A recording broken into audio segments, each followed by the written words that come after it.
challenge, and Biniam Girmay, no, it is Welsford on the line, and what a late finish and run by Grumai as well. Top of the Tiefenberg approaching for the world champion. 21 Ks to go. Interesting to see how it goes. Van Aert, of course, has got to carry on, but he's drifting and drifting, and these guys, okay, they're not getting too much closer, but if they work together, there's still 20 Ks to go into that headwind. Interesting to see how much Van Aert has given. Is that podium place under threat? Top of the last climb, finished. The world champion is over it. 17 Hellingen. The obstacles are done. Cobbled sectors ridden. It's now 20 kilometres into a headwind for Mathieu van der Poel against a Wout van Aert who's slipping and sliding and giving more time. 37 seconds and growing. Van Aert, though, deserves a lot of praise here. He's been beaten, we think. He's on his way to being beaten, it looks. But, of course, he's crashed at probably the worst time in the race to crash.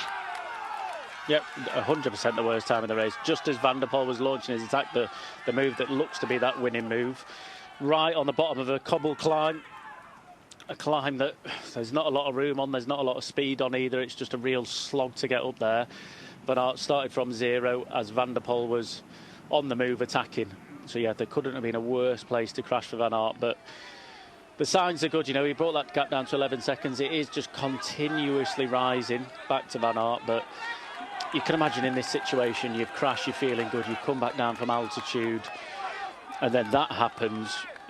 Anyone, any normal person would have the as well, and he's been doing a lot of work before this as well in terms of, you know, helping his, who I'm going to say, race leader, Mads Pedersen.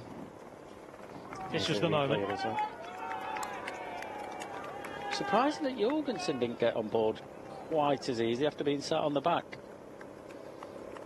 Oh no, swing of the arm straight away. Ooh, interesting. That might have been a little bit of a... I think he should have got onto the back of that quickly if he could have. Well, Wout van Aert had to do so much after that crash on the Paterberg. There'll have been a lot of adrenaline flowing then, weren't there? But now everything's caught up with him. The effort, he got painstakingly close. It was down to just over 10 seconds, the cap at one point. It's now 1:48. And he's about to be caught, it seems, by Jasper Stuyven.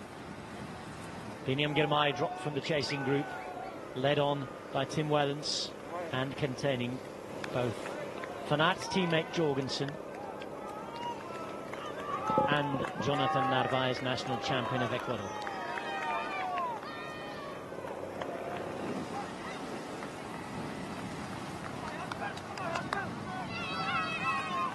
Five Ks to go. Van der Poel has the race won. Almost 2 minutes back to the chasers, and that's where the racing's happening now. It's Jasper Stuyven trying to upgrade from what looked like a third at best to maybe a second here, because nobody else is going to take first. Van der Poel out front and hammering this one home on the way to Harelbeke. I definitely think Van Aert's just blown. It's like hunger flat, whatever it might be, just the way that he's sitting on the bike, he just looks so uncomfortable. There'll be no hat-trick for Wout van Aert this year. He does ease up, as Adam says. Now then, how does he react to this and what happens? He's just got to jump on the wheel of Stuyven, you know. Just try and hold that wheel if he can get on terms of it, yeah. Just hold that wheel. Let's not forget he's got Jorgensen behind. This Melissa bike, okay, they played it with the numbers. They haven't ridden a bad race today. They've just been beaten by the stronger man. I'd say in terms of Wies Melissa bike there, I think for... Does that count? Yeah, that doesn't count. I think for Wies Melissa bike, they're not going to be... I think they'll be happy where they're at, but I think they'll be fairly... I'm not annoyed. I think the riders might be annoyed at themselves with the sort of lack of positioning, let's say. I think when we looked at Omloop, the way that they were all at the front, the way that they were all gathered there, we didn't really see that today. We didn't see that team cohesion almost with them right at the front. So I think that'll be something that they want to pick up for when it comes down to Sunday next week, definitely. Since the start of the year, most of the big names have turned up and have started victorious. We've seen Remco Evenepoel do it, Jonas Vingegaard as well, Tadej Pogacar putting on exhibitions. The latest to turn up and be full of impact in the opening days. With 500 metres now left to ride in Harelbeke is the world champion Mathieu van der Poel.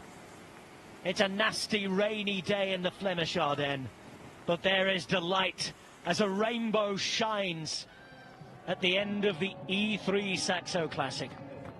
Mathieu van der Poel's father, Adrie, came third, came second here. Van der Poel himself has been third. Last year was second, but he's back. He's done it. And finally, Mathieu van der Poel, after another classy performance, has done the business. We salute you. Van der Poel across the line. He ticks off another, and one of the biggest classics in the world has now been added to a perfect palmarès. Van der Poel winning at the end of E3 Harelbeke, and he's done it in some style.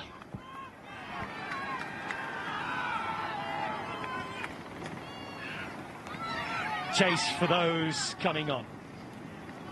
And now Van Aert rides. He's there with Stuyven. The prize is a second place. They look back and they have chasers on them.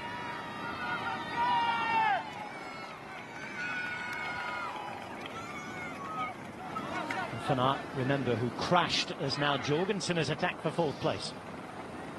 This is interesting. Narvaez left behind. Wellens there. Wellens doesn't look to be too full gas, and it looks like the buyers might be able to bring him back there by the looks of things. And Wellens not even with an out the saddle reaction. So here come Van Aert and Stuyven into the final few hundred metres. Van Aert bringing to the finish, and surely now Stuyven off the wheel to sprint home. Let's see. I know that Van Aert is quick, but he's not even going to contest this one. It's Jasper Stuyven with a good ride. Little Trek played their part today, attacking without cessation. They've taken second place. Second goes to Stuyven. Third to Wout van Aert, who again is on the podium despite that crash, despite just coming down from altitude. We are in for a tremendous couple of weeks coming up in the Cobble Classics. Wellens, Jorgensen and the buyers. Fourth, fifth and sixth. And a race ridden at 44.5 kilometers per hour over the hills and bergs, with the cobbles and in the wind and rain at the E3 Harelbeke. Podium at the end of the day. Mathieu van der Poel wins. Jasper Stuyven finishes second. It's a third place to Wout van Aert. And Adam, a demonstration from the world champion. Yeah, if there ever was one, that was definitely one there. I think, you know, take Van Aert's crash out of it, whatever we think about that, he's still put on one heck of a demonstration there. Van Aert almost caught him down to 11 seconds, then up to, eased up near on enough 2 minutes at the finish. Here's a sprint for what looks to be seventh place. It looks as though it's Pollitt who's at the front. Pollitt hitting the front, and Pollitt staying at the front to win it. That screens on the right-hand side, I think just taking eighth place. And Alex Kirsch ending up in the top 10. Pearson in 11th. The rest of the riders, including Lascano, across the line.